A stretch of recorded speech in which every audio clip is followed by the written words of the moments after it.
Hello, Grand Terrace. The following broadcast of Grand Terrace's 2020 State of the City address was recorded on February 27th.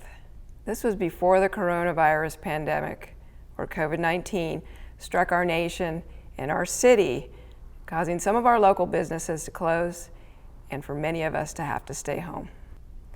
And while we have all had to personally adjust the way we navigate and conduct our business, I'm happy to report that the information and projects we shared during our 2020 State of the City address are still active and vital projects for the City of Grand Terrace's future. I hope you enjoy the following video, and we look forward to your feedback.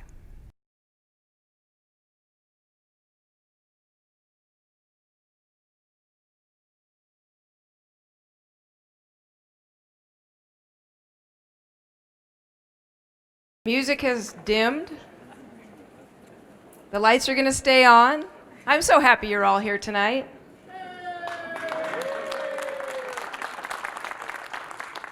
My name is Darcy McNaboe. I have the pleasure of being the mayor of the City of Grand Terrace. And welcome to our State of the City. We're going to start tonight with an invocation that will be offered by Mike Leno of Azure Hills. If you can, please stand for the invocation.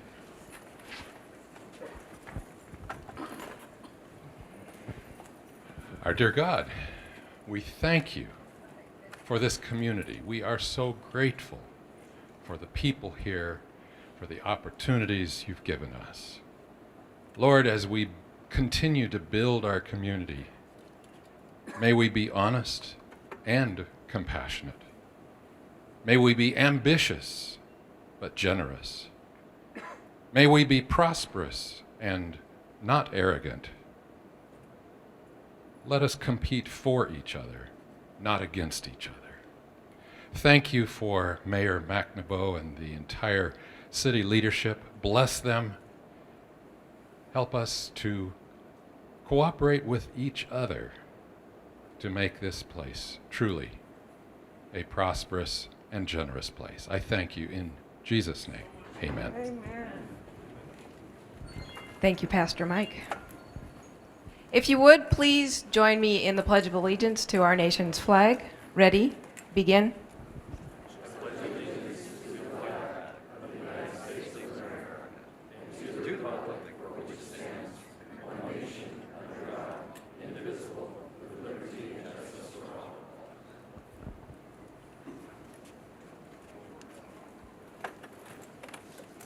Thank you. I know you were waiting to see if I was going to make you stand up again, right?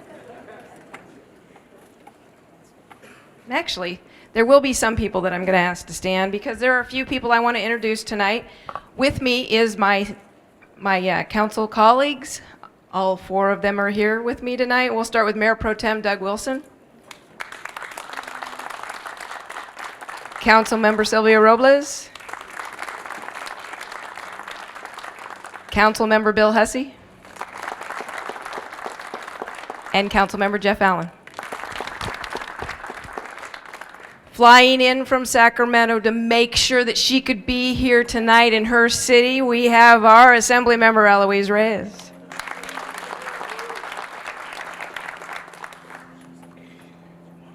We have members of our Planning Commission here tonight. We have our Vice Chair Edward Giroux. We have our newest Planning Commissioner, David Alanese.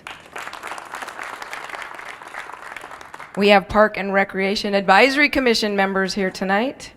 We have Jeremy Rivera and Terry Reagan.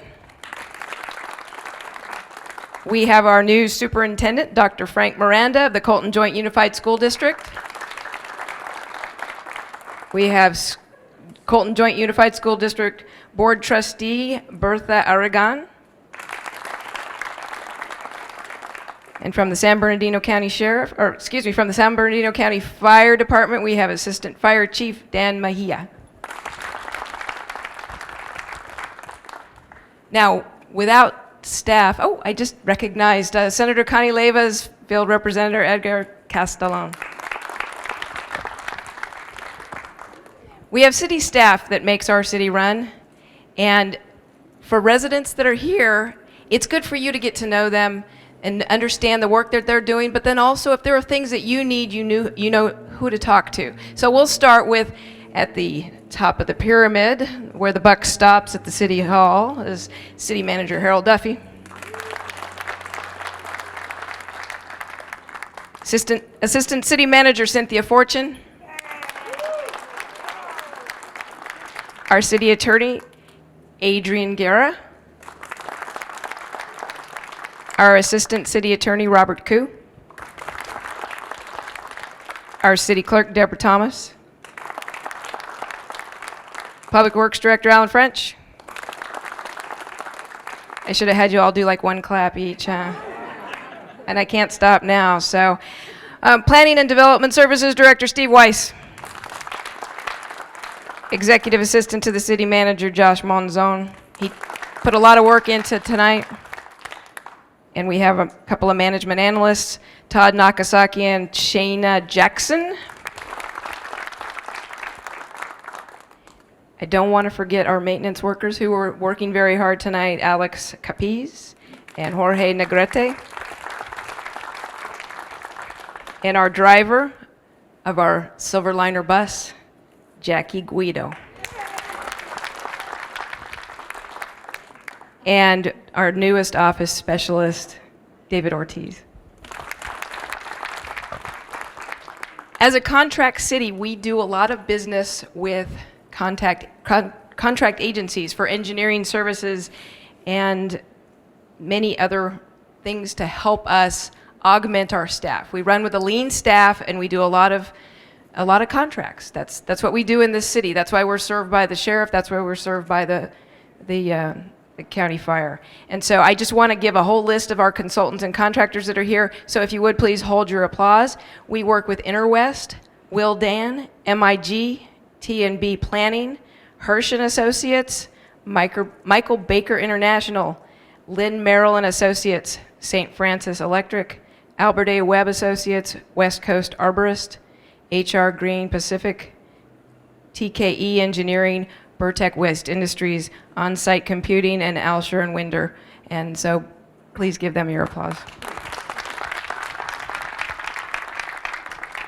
Tonight we are very fortunate to be hosted by the new owner of Vista Blue Mountain. So I would like to welcome up at this time Blake Parsons to say a few words. How far do you have to hold it? I always get nervous. Good evening, everybody. Thank you so much for coming tonight. Can you hear me? Yep. Closer? Yep. I don't want to have it make that noise. We appreciate you guys all coming tonight. It's an honor to be able to host the event for everybody. For us, it's a big desire for us to get re-involved in the community.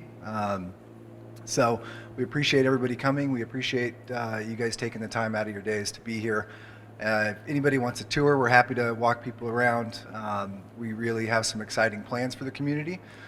Interior improvements, exterior improvements, just a laundry list of things that we're working on here. So we're excited to host tonight, but we're also excited to be involved as we get through these projects. So with that said, if there's any way we can participate, if we can get involved with anybody in the community, by any means reach out. We'd love to work with people, and we'd love to foster those relationships locally. So thank you so much for being here. Thank you. In the face of this organization that you will see on site is Megan Trabucco, the Executive Director. Thank you. Thank you all for coming to Vista Blue Mountain. Like Blake said, we are very excited to reinvest and re-engage with you guys. We've been in the community for over 33 years. We're a assisted living and memory care community, and a lot of our residents come from here, come from San Bernardino, Colton, close by areas here that also had their parents here at one point. And so please, come back to us, come take a tour, volunteer, We have great relationships with the Girl Scouts and the Cub Scouts, and thank you, Jackie, for driving our residents to Walmart and Stater Brothers. But definitely, you know, we believe in our city, and we believe in sharing and working with each other, and so I do ask, we worked really hard today to put a model room together for you guys over here by the bar. So please come check that out. My sales manager, Scott, who's also the face of our community here, him and I put that together, so come see us. Thank you. Thank you, Megan.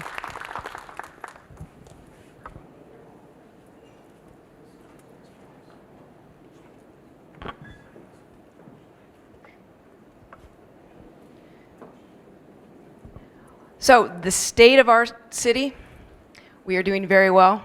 So thank you all for being here. Okay. Do you want to hear a little more detail? Enjoy the food? No. Okay. We wanted to use this theme of Grand Terrace Now and Beyond with a reflection of the fact that in the past we have been named one of the top 100 cities to live in by Money Magazine, and that was in the 90s, I believe, or early 06. Okay, so it's been a while ago, and a lot of people would say, well, why would you even bring that up? And the reason I bring that up is, to me, that's a reminder that we are a community that is a wonderful place to live, work, raise your children, and play. We were recognized by a national magazine, and we need to remember that every day, that that's the reason that we need to continue to make decisions that will continue to have effects that don't change the livability of our city. So there are a lot of developments that we need to look at coming in the future, and we really, in my opinion, need to embrace those developments for the quality of life, but we also need to remember that as those developments come in, we have to keep an eye to the livability of our city. And so, as you'll see here, we have our reminder of the Money Magazine, top 100 places to live, and we really should strive to keep that and rise up that list. But we also have our Midas program, which is our development program for our successor agency properties, and we also want to look to the future. So I'll start here with quality of life.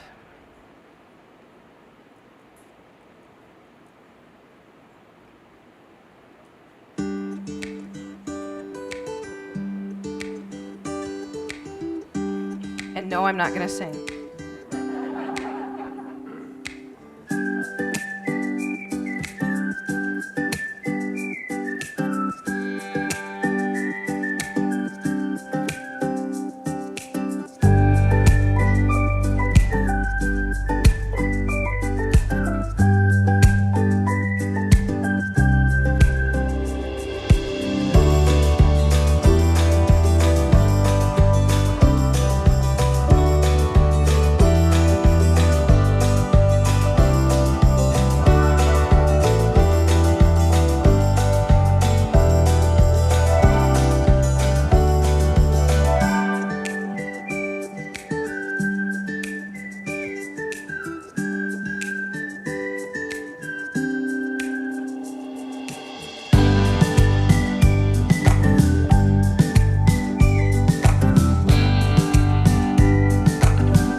a recap of last year of some of the activities that have gone in our city.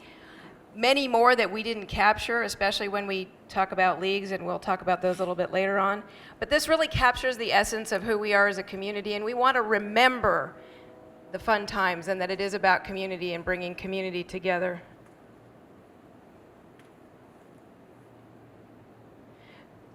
Our quality of life is measured many times by our park and open spaces, our community engagement, and our public safety.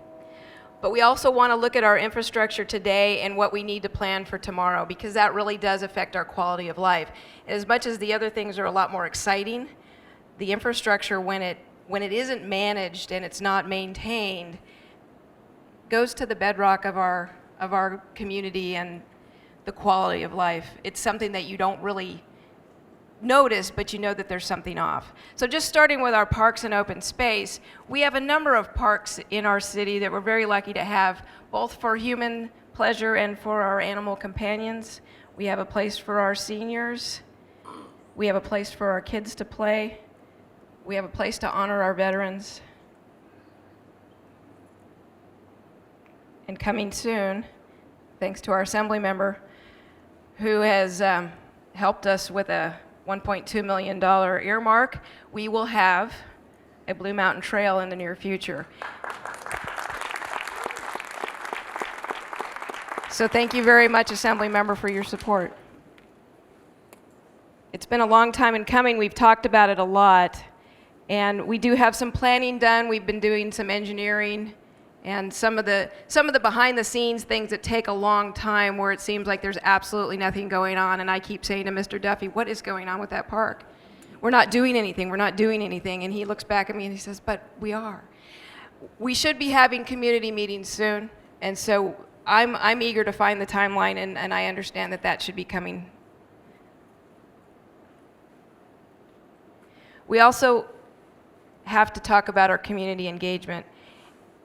And to me, the foundation of our community engagement comes from our athletic leagues. We have our football league, we have our Grand Terrace Little League, we have Grand Terrace Baseball, we have Grand Terrace Soccer. Grand Terrace Soccer is a big one. So, and baseball is coming into its own as well. And we have our basketball leagues. These represent tens of thousands of hours of our parents coming together to coach and create leagues, volunteering their time to not only make it fun for our young people, but to help them to learn and to show them the lessons of building a community. And so we could not do it without our community volunteers, and this is just one area where we have so much to thank our volunteers for.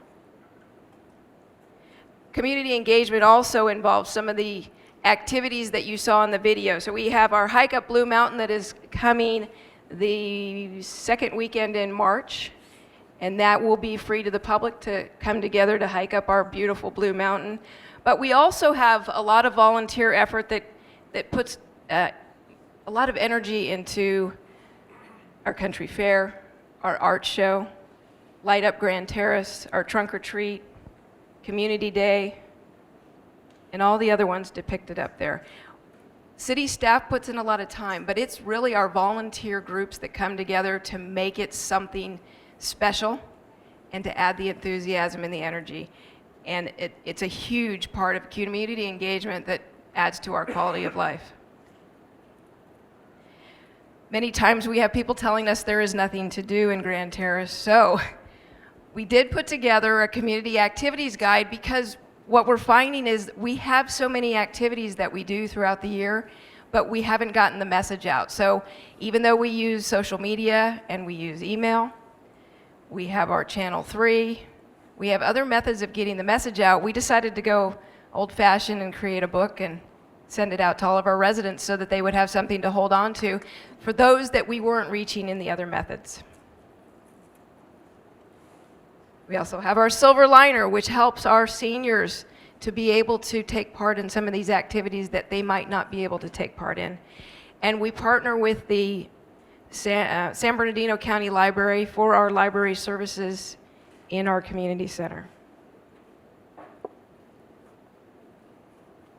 our public safety, very important in our city. And this is another one of our contracts that we take in value with the county sheriff and the San Bernardino County Fire. We as the council look at this public safety very seriously. In our budget that comes to us every year, we look at what we can afford for our sheriff contract, and it's at $2 million at this point, but we also look for ways that we can enhance that contract. What does help is when we have our volunteer citizens on patrol, and the more that we can pull together neighborhood watch, that's going to help to keep our city neighborhood safe. And we really do need to work with our sheriff to make sure that happens. Our fire department, they are housed in a city-owned fire department, or excuse me, firehouse. That's about a $300,000 asset that is owned by the city. And they very much serve our citizens well. This is a picture from the National Night Out. We have the sheriff, we have the firefighters, and we have citizens on patrol in this picture. So just some statistics from our San Bernardino County Fire. Our average call from the Station 23 is mostly non-medical, mostly medical aid calls. So we have 102 on average per month.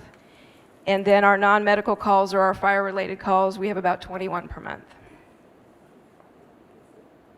Our sheriff responds to a number of calls, and so this is some statistics of average monthly calls. And you'll see all the way to the left, average of 3 calls. These are considered emergency. And so that's even a higher classification than a priority 1 call. So on average, they have 3 of those per month. They respond to 125 in progress priority 1 calls, and then you'll see the remainder. They have quite a busy job. And as we build our infrastructure for today and tomorrow, I think both our fire and our sheriff are going to have their work cut out for us, keeping us safe and being able to get to where they need to go in a timely manner. What I'll talk about, just a few of the projects we have coming up. We have a Michigan Street enhancement that we've been working on, and that's in the community outreach phase, where they'll look at walkability and enhancements to Michigan Street. We have a Barton Road enhancement project that we are looking at as well, and that's also in the community outreach stage. But we also will be starting this year a highway safety improvement program, which will look at the corridor along Mount Vernon, and it will look at each of those intersections and upgrade the safety features of each of those intersections. So if you will follow me in the next, I don't know if you can see this very well, but what this is this is a map that in the center of it walks you down Mount Vernon, starting at our Canal Grand Terrace Road intersection, and then it comes down to Barton Road, and then to DeBerry, and then to Van Buren, and then to Pico Street. We'll see if this is a little bit easier for you to see. So this is a very old picture of the intersection at Grand Terrace Road and Canal. But what you will see here is we will have flashing lights showing that there are stop signs ahead. We've had a lot of reports that people run those stop signs at that intersection. I don't know if it's just that they get anxious and want to get home to Grand Terrace, or they're eager to get off to their jobs and be on time. But we will have enhancement of our crosswalks. We will have flashing oversized stop signs, and then we will have the flashing stop sign ahead. We also need to start working with our neighbors in Colton on enforcing our no truck traffic down that road. And but that's not part of this project. So we'll go on to our next section. And this is the Barton Road, Mount Vernon intersection. So here we again will have advanced crosswalks and limit lines, and we will be working to make this intersection a little bit safer than it is right now. Again, on DeBerry, we will be enhancing the crosswalks and the limit lines. That one's controlled by lights, as you remember. And so the next one on Van Buren is, we have stop signs. So we'll have the oversized stop signs for this one and the flashing stop ahead to remind people that there's a controlled intersection coming up. And then we will also enhance the crosswalks. And then the same will be done for Pico Street. We look for that to start in April, I am told. So we want to have more construction for you to move around. All right, infrastructure for today and tomorrow. We also have a need in this city and in this community for electric charging station for cars. The city hall and one of our retail centers used to have chargers a long time ago. And so the city hall chargers that are now considered level 2 chargers, and they will charge in about 2 to 3 hours depending on your car. Those have been rehabilitated and they have been put back into use. And we also have installed level 3 chargers, which are the fast charge or the 30-minute chargers. And so we hope this is the first of many in our city, but we are starting here at the City Hall, and then we will talk to retail centers throughout the city to see if more locations can be found for those. All right, so sustainability. This is very important to our city. We need to not only have a balanced budget, but we need to have a budget that works.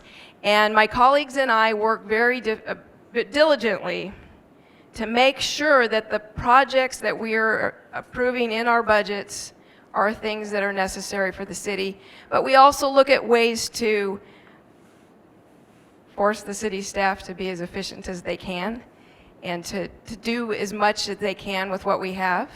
We like to find different ways to work with partners to reduce costs of projects. But as you'll see in this banner up here, and I'll put it on the screen, we've come a long way. This goes back to fiscal year 10-11, where we were in a unsustainable, insolvent place. And we have worked very diligently to come up to a better sustainable budget. We've raised the amount of that budget. Thank you, thank you. This is one of the hardest things, I think, when it comes to budget time, because there is so much that we want to do and there are so many opportunities, but we really need to make sure that whatever we do is sustainable and that we have money to pay for whatever programs that we start. And so this comes at the efforts of us looking for ways to bring new development into the city. And that's part of planning for our future. We do need more development in order to continue to have revenues so that we can afford the law enforcement that we need, so that we can afford the road maintenance that is very important to our city, that we can continue to keep our parks in working order, and then also provide over and above the things that our residents find endearing to being in this city. And so we plan for our future through development. And one of the biggest investments that's been made in our community, have you noticed a little construction project going on west of here, down by the freeway? How many of you noticed that? And I'm gonna dispel the myth that it is a roundabout project.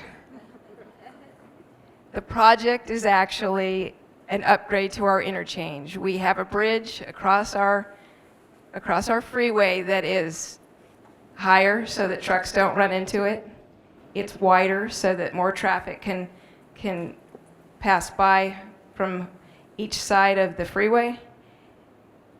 And it's longer so that they can widen our freeway so that we don't have as much congestion. And when we can alleviate some of the congestion on the freeway, that means we don't have a lot of people just cutting through.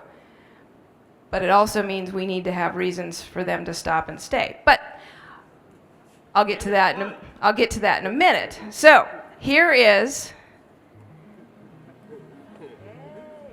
our interchange project that just happens to include a roundabout.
I love to see that traffic flowing.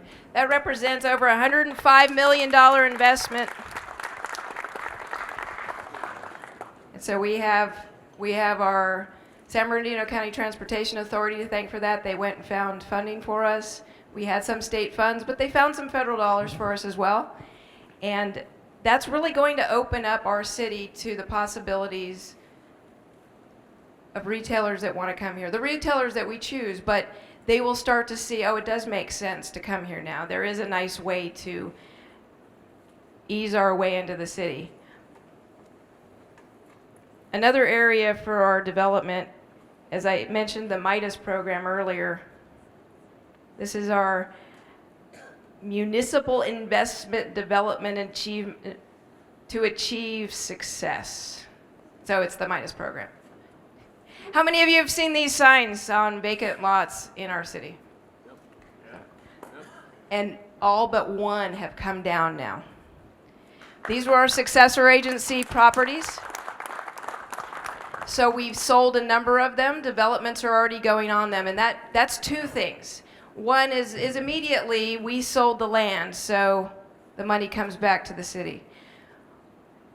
But now that they're owned by private entities, those go on the property tax rolls. And that means that we get revenue for the services that we need to provide in the city. And when the developers who buy them actually develop these properties as they are right now, such as the Animal Emergency Clinic, then they become worth a lot more to our residents because there are places to go, but they also provide a revenue to provide the services that we need. And so returning these properties to the tax roll, I am told, has an impact of about $21 million onto the tax rolls. We don't get all of that, but we get something from that, and that's pretty amazing.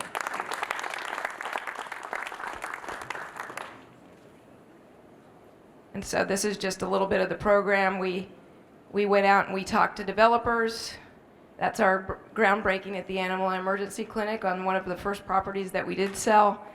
And then those are the plans for later on to come. So we are welcoming some new businesses as we're planning for the future. Richardson RV has come into the old Schwartzfeger place on Michigan, and they have made it a beautiful place. Our grocery outlet just had their ribbon cutting. Vista Blue Mountain is here. And then as you see, we're going to be welcoming Taco Bell, Crestwood Homes, Terracina Homes, Edwin Fuel, Cause Ramen 2. They are expanding. They are doing so well. And we have a surgical center that is coming. We have many more, but these are the ones that we have in front of us right now.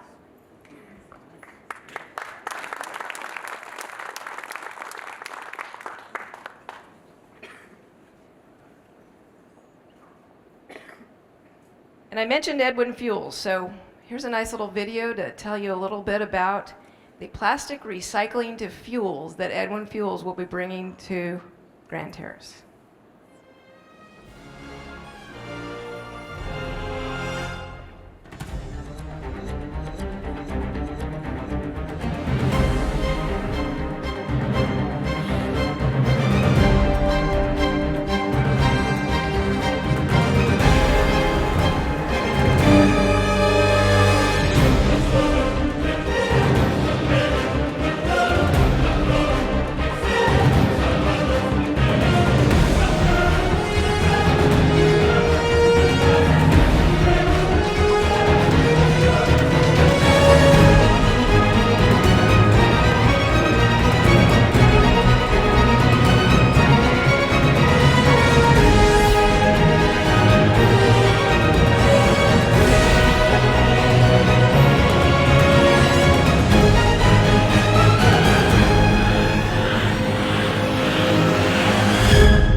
I'm not going to say anything more about that. I think the video said it all. All right, we have one more project that's a large project on the west side of town. We have a gateway-specific plan that is a lot of our vacant properties along the freeway. And now that we have our interchange upgrade, that makes that property viable. So we will be working with our partners at Lewis Homes and some of the other property owners to enhance and create infrastructure that's really not there at this time. We will be having a lane that goes, that takes Commerce Way and takes it all the way out to Main Street. That will alleviate traffic on Michigan. And the residents that live on Michigan will get their neighborhood back, essentially, because this will be a viable way for much of the through traffic to travel. And, well, I'll let the video tell you.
All right, as you see, that'll take traffic along the outskirts of the city and be a nice thoroughfare. And what we envision there is mixed use with residential and retail commercial. So it'll be a nice place for people to live, but it will also be a place where we can have many more shopping amenities that we want in the city without it really coming into the center of town to invade the space of those residents that are already there.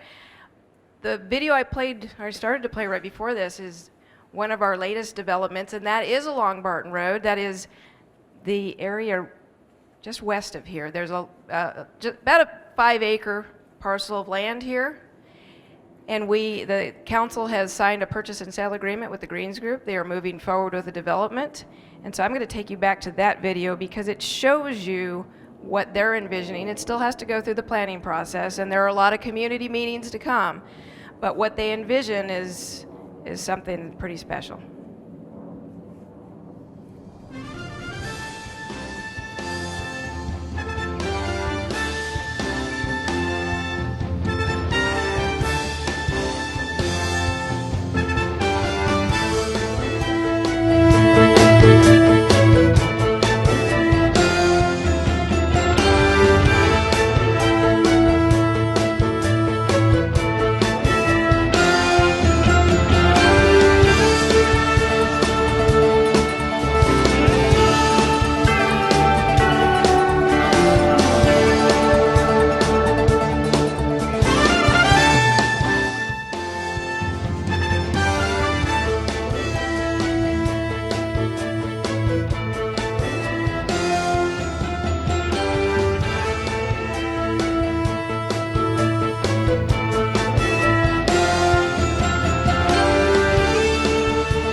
if you'd like to be involved in the process for any of these developments that we've been talking about, the city has a way that you can sign up for notices that will tell you about meetings, community meetings, planning commission meetings, anything that has to do with any of these developments. If you have an interest in just knowing and keeping up to date, or having an opportunity to voice your concerns or your appreciation or your enthusiasm, please contact city staff and find out how you can get on that list for notification. The other thing I wanted to say is I introduced a lot of the staff members today for the City Hall, and I encourage you to get to know them and tell them that you want to be involved. Our city is made the beautiful, wonderful place to be because of all of our volunteers that care so much about the city. If you want to be involved, please let city staff know and ask them what volunteer opportunities are available. They would be happy to have you be part of any of our activities. I'm so thrilled that you're here tonight. And I'm so thrilled that I'm going to say thank you on behalf of the council, and I'm going to let you have the rest of your night together. If you have questions, please find a staff member and ask them. Thank you so much for being here tonight, and we look forward to the future.